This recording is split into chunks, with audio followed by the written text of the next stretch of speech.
Hello, ladies and gentlemen. Jim here, and this is from U.S. CENTCOM, U.S. Central Command Statement on Quarantine Procedures into its Area of Responsibility. I will read this for you.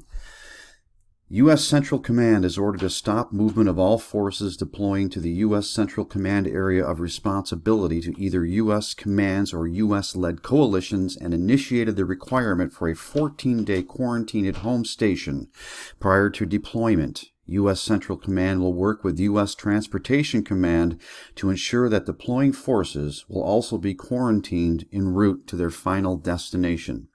Service members deploying into the U.S. Central Command Area of Responsibility will be quarantined prior to departure at their point of embarkation so that they will be cleared for duty upon arrival as a prudent precaution to maintain critical combat and combat support functions.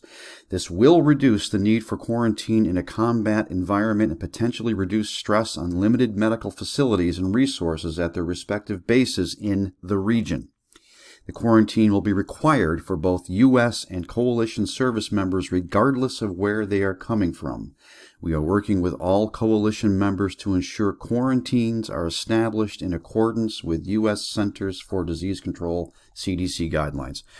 Some units and service members of U.S. Central Command Area of Responsibility will be temporarily held on station while the replacements are quarantined, but this policy is not intended to otherwise delay or prevent the flow of service members or units out of the U.S. Central Command Area of Responsibility. This policy is also not expected to delay the drawdown in forces from Afghanistan as part of the U.S. agreement with the Taliban.